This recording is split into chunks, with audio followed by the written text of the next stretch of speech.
매주 월요일 이종우 주식평론가 지난주부터 뵙고 있습니다. 시장에 오랜 그 리서치를 하셨고 리서치 센터장으로서 많은 경험을 가지고 계시고요. 월요일마다 만나 뵙고 있는데 오늘은 당연히 미중 간의 무역 전쟁, 글로벌 무역 전쟁의 파장이 어떻게 되느냐를 중심으로 해서 여쭤봐야 될 것 같습니다. 어서 오십시오. 네. 예, 안녕하세요.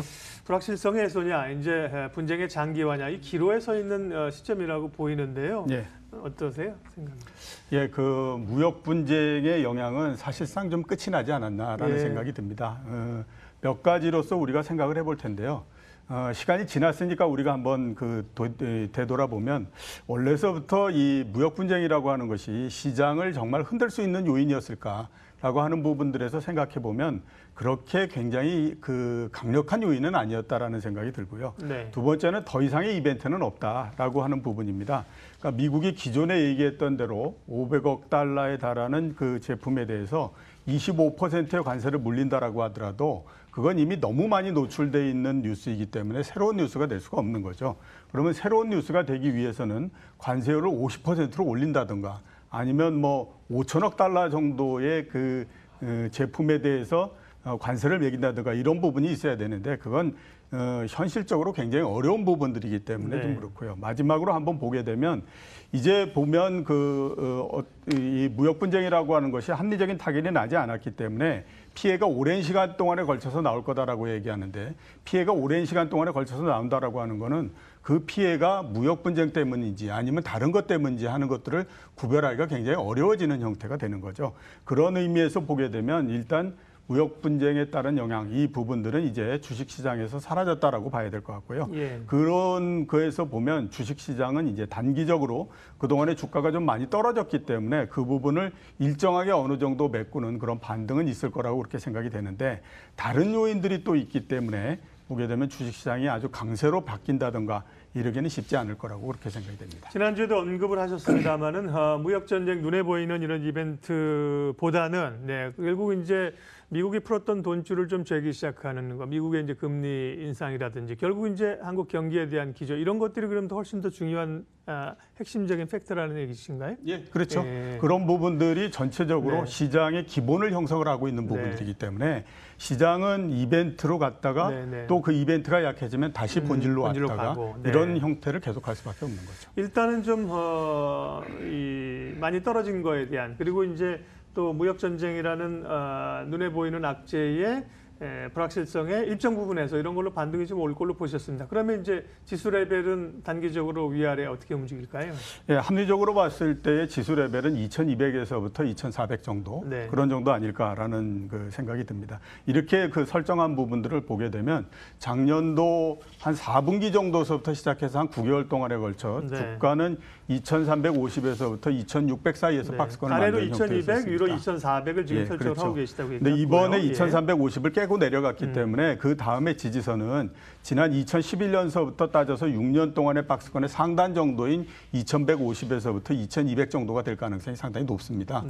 그런 의미에서 보게 되면 2200에서부터 2400 정도 이런 정도 사이의 박스권에서 있을 걸로 그렇게 생각이 되고 있고 결국 이 박스권에서 얼마만큼 유지가 될 것이냐 하는 부분들은 앞에서 말씀드렸던 것처럼 여러 가지 펀드멘탈한 요인 이런 것들에 의해서 결정된다라고 보시면 맞을 것 같습니다. 또 하나 이제 말씀하신 길에 궁금한 건 그러면 코스닥은 좀 차별화될 수 있느냐인데 지금으로선 코스닥이 차별화나 정책 모멘텀을 좀 바이오의 어떤 새로운 출현이라든지 좀 약해 보이죠?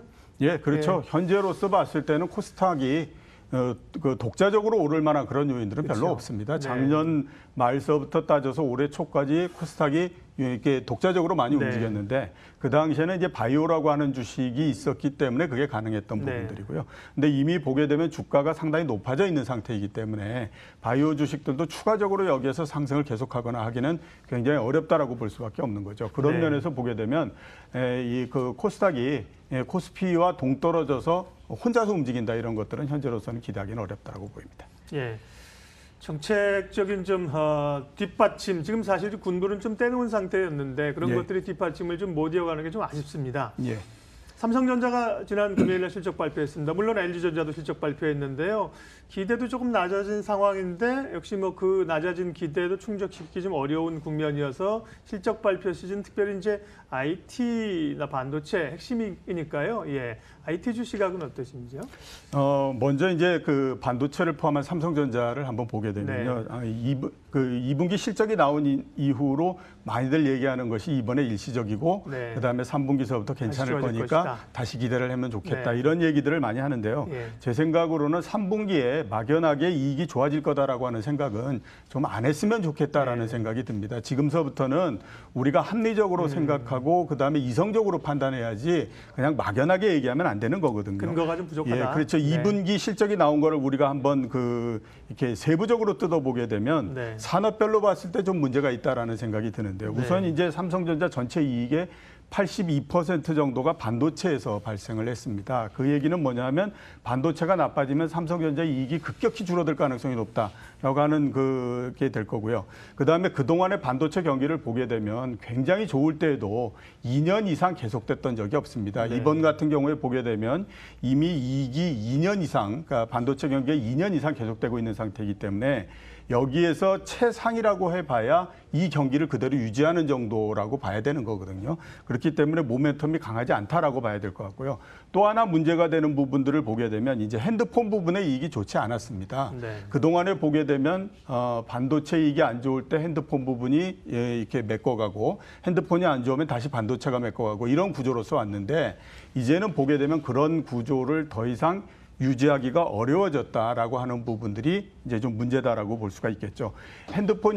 이게 스마트폰이 이제 더 이상의 기술적 진보가 이루어지지 않으면서 보게 되면 전 세계적으로 상품화돼 버리는 형태가 돼 버린 거고요. 상품화됐다라고 하는 것은 누가 더 원가 경쟁력을 가질 수 있는 제품을 만드느냐 하는 부분들로서 이제 그게 떨어져 버린 그런 그 상태인데 2010년, 11년 이때 보게 되면 피처폰이 현재와 같은 형태였었거든요. 독점적 이윤을 더 이상 누리기 어려운 그 당시에 상황이다. 보게 되면 삼성전자가 상당히 핸드폰 부분에서 이익이 줄어들어서 굉장히 어려움을 겪었었는데 이런 부분들이 있습니다. 그렇기 때문에 3분기 실적이 막연히 좋아질 거다라는 생각은 가지지 말아야 되실 것 같고요. IT 부분을 보게 되면 그래도 우리가 기대를 걸어볼 수 있는 부분이 두 개 있는데요. 하나는 나스닥 주가가 계속해서 상승하고 있다라고 하는 부분이고 또 하나는 보면 IT 자체 주가 자체가 제법 떨어졌다라고 하는 부분들입니다. 그래서 조금씩 반등은 있지 않겠느냐라는 생각을 갖고 있습니다. 말씀을 쭉 들어보면 별로 기댈 만한 반등은 좀 나올 수 있는 구간이지만 추세를 돌리거나 새로운 모멘텀을 가지고 수급도 그렇고 외국인도 가긴 좀 어려운 형국이라고 보입니다. 예. 그러면 이 여름은 어떤 전략으로 가야 될까요? 예, 앞에서 제가 말씀드렸던 것처럼 IT 주식들은 그동안에 보면 주가가 좀 많이 떨어졌고 그다음에 또 나스닥이라고 하는 이 뒷받침을 받고 있기 때문에 어느 정도 반등을 하고 이러는 부분들은 가능하니까 계속해서 관심을 가지실 필요가 있다라는 생각이 들고요.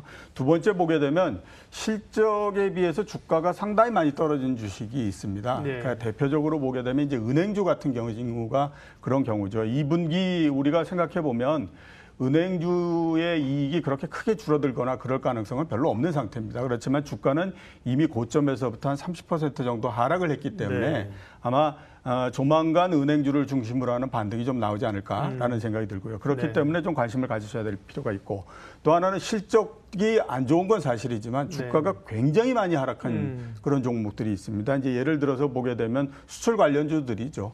자동차도 그렇고 이런 수출 관련주들은 물론 이제 이익이 현재로서 안 좋고 업황도 안 좋고 이렇다라는 거를 부인할 수는 없다라고 보이지만 주가가 굉장히 낮은 부분들이 있기 때문에 가격이 낮아지게 되면 자연적으로 그만큼의 또 반등도 이루어질 수 있고 이런 것들을 가지고 있기 때문에 이런 주식들을 좀 관심 있게 보시면서 종목별로 대응을 해가는 그런 이 전략을 쓰시는 것이 바람직하지 않나라는 생각이 듭니다. 예, 정리가 좀 됩니다. 특별히 또 은행주 같은 거 말씀하신 거는 저평가 영역 말씀하셨지만 실적에 비해서 이제 주가 레벨만 떨어진 게 아니라 실적에 비해서 주가가 소외되어 있던 주식들 은행주까지 말씀하셨고요. 이번 주 이벤트들을 좀 몇 가지 정리하겠습니다. 금통일도 있고 만기일도 있는데 금통일은 사실 금리를 좀 올려야 될 그런 상황들로 몰리고 있지만 쉽게 못 올리는 이번 금통일에서도 금리를 올린다고 보는 분들은 많지 않은 것 같더군요. 그렇죠. 이번 금통위에서 금리를 올릴 가능성은 그다지 높지는 않죠. 지금 국내 경기가 안 좋다라고 하는 평가들을 많이 하고 있는데 여기에서 금리를 올렸다가 예. 만약에 경기가 진짜로 더 나빠지게 되면 그렇죠. 그거를 한국은행이 전부 다 그 부담을 안아야 되기 때문에 네. 그럴 가능성은 그렇게 많지 않다라고 보이고요. 앞으로 주의해서 봐야 될 부분들을 일단 보게 되면 두 가지 정도로서 추릴 수 있지 않나 싶습니다. 네. 자, 지난주에 실적 발표를 삼성전자를 시점으로 해서 2분기 실적 발표가 이제 시작이 된 상태입니다. 앞으로 이익이 과연 어느 회사에서 어떻게 발생하고 그런 것들이 전체적으로 시장에서 얼만큼 되느냐 하는 것들에 의해서 결정될 가능성이 높은데 현재로서 봤을 때는 기대한 것만큼의 이익이 발생하기는 좀 어렵지 않을까라는 생각이 듭니다. 그래서 그런 생각하에서 좀 보셔야 될 필요가 있고요. 두 번째는 미국의 주가 상승이 과연 계속될 수 있을 것인가 하는 것들이 굉장히 중요합니다. 특히 나스닥 같은 경우가 다시 사상 최고치에 지금 접근해 가고 있는 상태이거든요. 전 세계 주식시장이 서로 이렇게 공유화되고 있는 그런 상태에서 예. 미국 주식시장이 계속 상승하고 고점을 넘어서고 이러는 상태에서 우리 주식시장이 계속 하락하거나 이럴 가능성은 없기 때문에 이 두 부분들을 앞으로 눈여겨서 보실 필요가 있다라는 생각이 듭니다. 네, 오늘 시장을 이겨라 이종우 주식평론가 모시고 시장의 전반적인 흐름들 전략까지 점검해봤습니다. 고맙습니다. 네, 지수 약합니다. 코스피 2포인트가량 올랐고 코스닥은 조금 반등하는 것 같더니만 조금 되밀린 상황들입니다. 말씀드린 것처럼 오늘도 이제 중국 증시 상황이나 이런 걸 조금 눈치 볼 것 같습니다. 출발 마켓 온 오늘 순서는 여기까지 하겠습니다. 오늘도 좋은 결정, 좋은 투자하십시오. 고맙습니다.